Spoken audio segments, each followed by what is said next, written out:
All right. So welcome back. Thanks for coming back in and sticking with us throughout the day. You've now all made it through at least one day of DevOps Days. What have you thought so far? All right.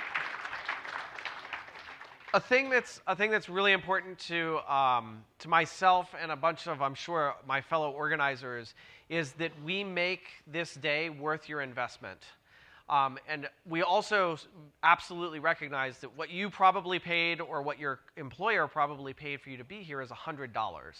So, but we also absolutely recognize that the dollars that you spent is not the investment that you're making in this program, right? Hopefully you're spending 2 days away from your day job, like focused on learning and meeting other people, and that's the thing that we want to be fully worth your time.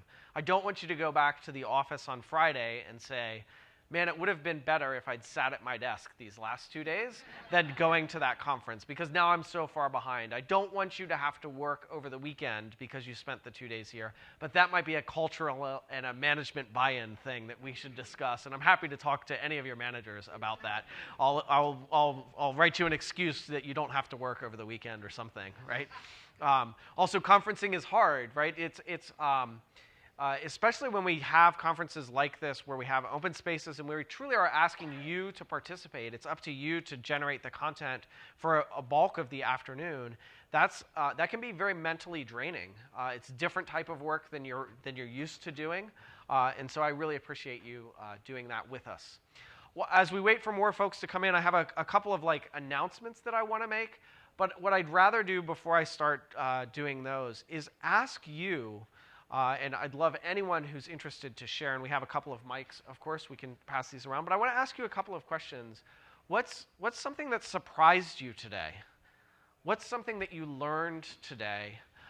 Or maybe what's something that you want to immediately try out, something that you want to do differently, whether it's a new technology you want to try out, a new process, a new conversation that you want to have with some of your teammates. So what surprised you? What have you learned? What are you going to try next? Hey, how's it going, guys? One thing that surprised me, we just had a talk on secret management in general, and it really surprised me that no one had a good solution for it. So if you're someone who knows a great solution for secret management, I implore you to come to a talk that will definitely be proposed tomorrow to help us figure this stuff out, because we were hurting. We were hurting real bad. And HashiCorp Vault is not the solution, the long-term solution. All right. Who else would like to share some of their experience, something that they learned, something that surprised them? Yeah, great. A couple of folks. So one thing that my first programming language when I went to college was they made us learn Scheme, functional-oriented language, and I thought this would be totally useless and I'd never use it. And then I went to the serverless talk and realized that everything is functions now. So apparently that's useful. So I'm very grateful for that. All right. So I don't really actually remember how to pronounce this name, but it was the talk that Capital One gave about Hygia, or the graphing. That's just awesome. That's the first thing I'm doing when I get home. So. All right. Highly appreciate that talk. The way you pronounce his name is Topo. Oh, no. I meant the name of the product. Oh. Sorry. Oh. Alan. So some themes just kind of resonate and then they reverberate through the rest of the day. And the two that really struck me doing that today was business value and experimentation. That's cool.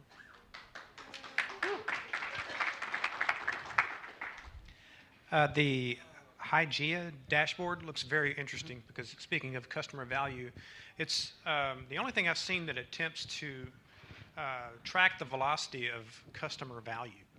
So that's intriguing to me. It's worth a look.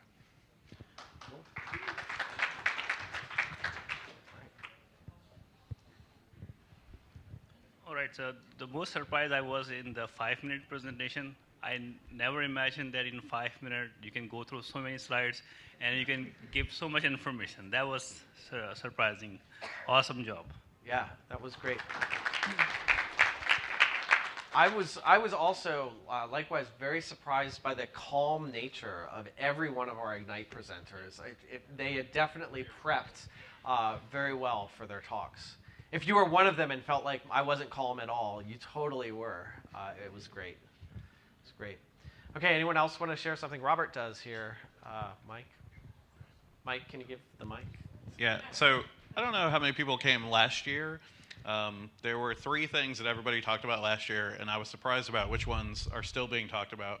So last year, everybody talked about Docker. Everyone's still talking about Docker. Apparently, nobody is running it in production to make money, but that's an aside. The other 2 things that everybody talked about last year, one was monitoring, and I haven't really heard much of anything talked about when it comes to monitoring.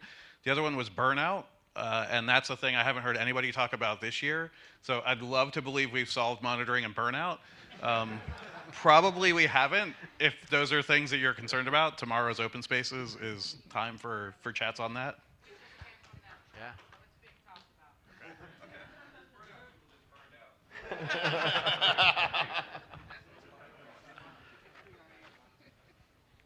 All right, maybe 1 or 2 more. You're pointing back there. Oh, here. Thanks, Leon. So what surprised me today was like those 5 minutes Ignite talks, and those were fascinating. I loved it. And I'm looking forward to the next 6 ones tomorrow. Yeah, great.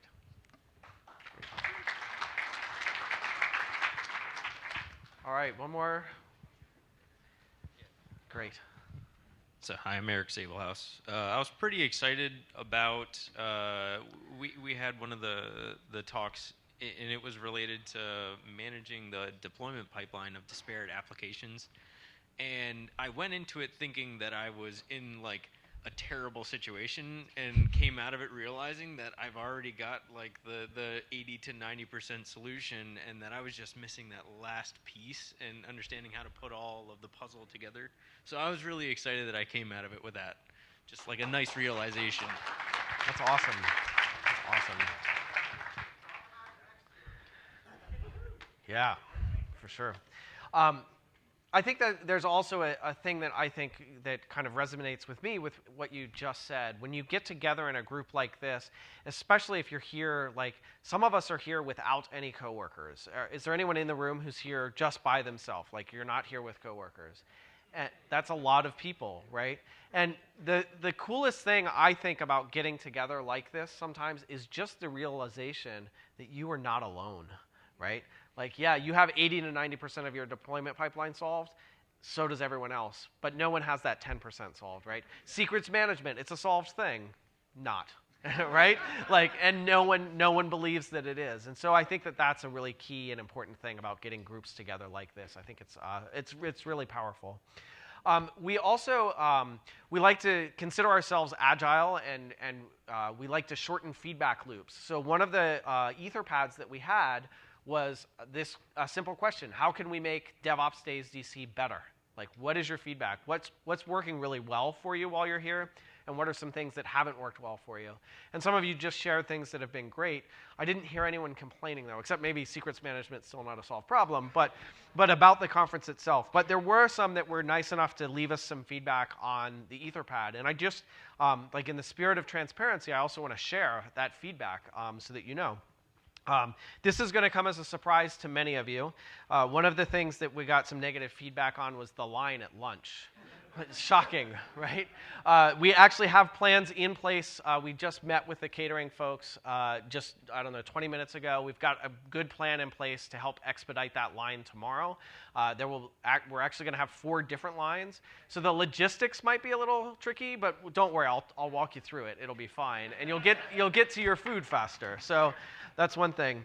Another piece of feedback that we got was parking information. You told us how to get here on the Metro, but you didn't tell us where to park. Well, because I figured you'd ride the Metro. So why do you need to park? Park at the Metro station where you got on the train. There are parking garages around. One thing that you might look at, the Westin is right there. You can always valet at the Westin. And I know valet at the Westin for a day might seem like it would be expensive. It might be, but it's also super convenient. But there are garages. I was supposed to, I think, write down where some garages were. I still have no parking info for you.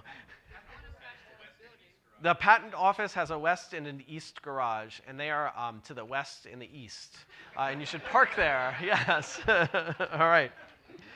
Another piece of feedback we got was you should space out the open spaces. They were too big and too close to one another, and so there was a lot of crosstalk. So we actually have a plan in place for that already tomorrow. I'm going to share that with you. I think, frankly, the worst space was the first bay in the cafe because there was so much atrium noise that just blended over. So we're actually not going to use that one. We're going to shift it to the far side and push you back that way.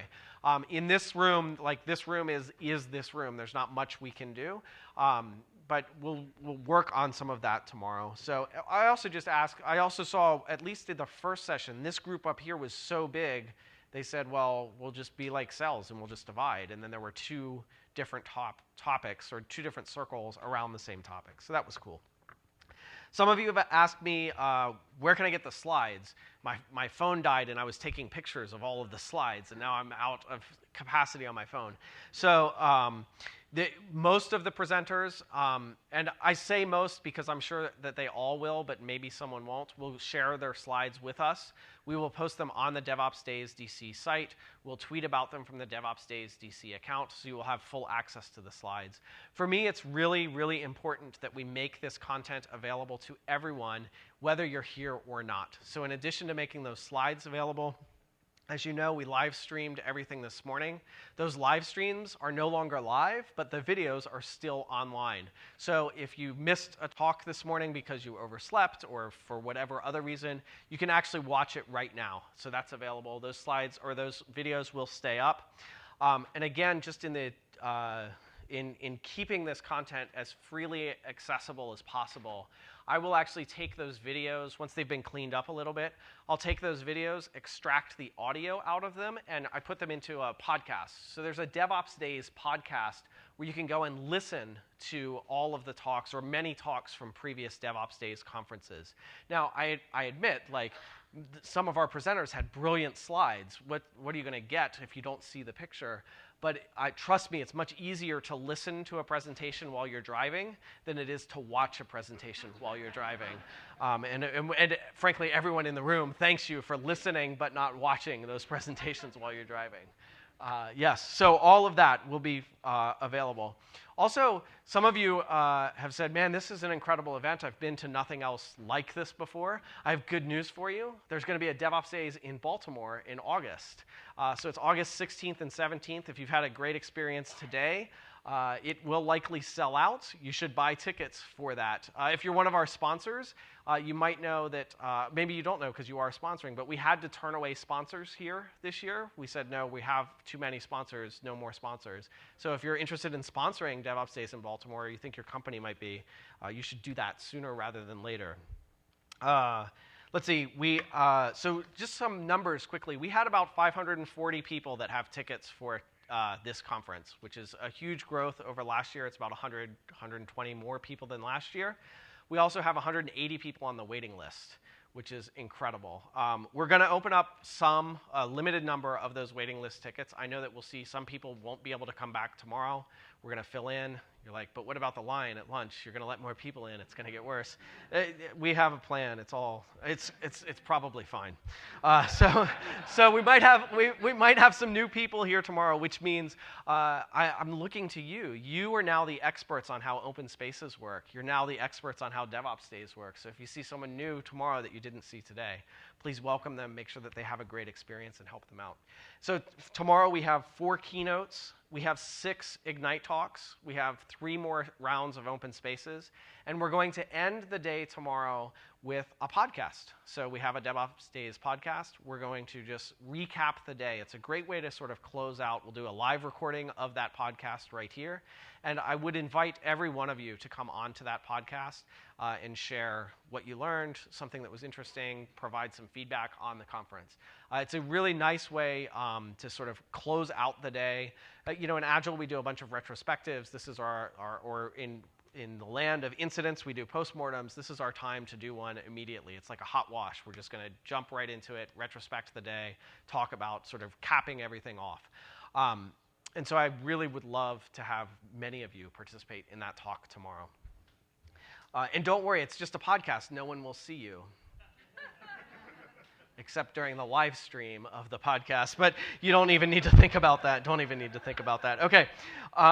So I do have one further question for you before I release you, and that is, what questions can we answer for you? Does anyone have questions that we can answer? How do I safely store and manage my secrets? Yeah, I'll talk to you tomorrow about that.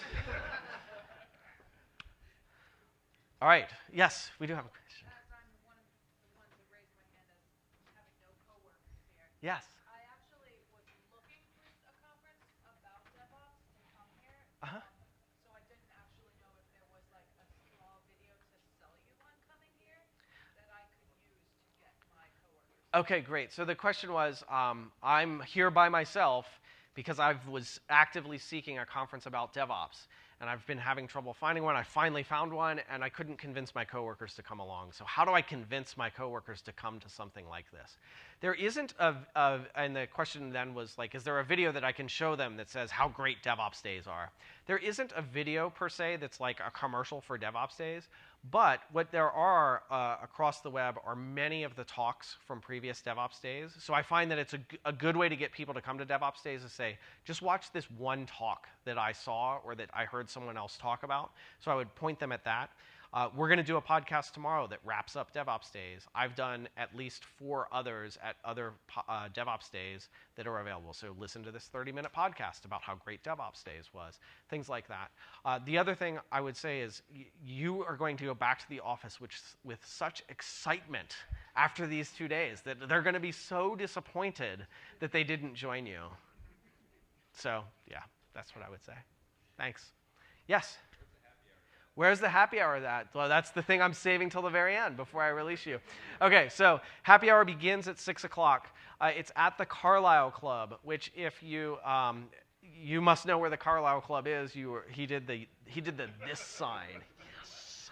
So like that means he knows. But I'll tell everyone else. It's right near the parking garage. Okay. Yes, indeed. It's definitely near one of those. No, so it's at the Carlisle Club. If what you do is go upstairs and leave like towards all the other buildings, you'll walk to the first intersection, turn left, and then it's like a block there, and it will be on your left. So it's like a block that way, and then a block that way, and then there's the Carlisle Club.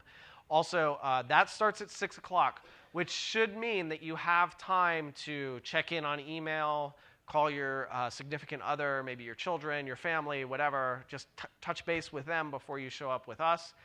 6 o'clock we start. There'll be light food. There will be drinks. At 7 o'clock, I think the band goes on. And I think we have the place until about 9 o'clock. I will remind you that registration opens at 8. Don't worry, you're already registered. But our keynotes do start at 9 o'clock again tomorrow morning. So come to the happy hour. Have as much fun as you care to.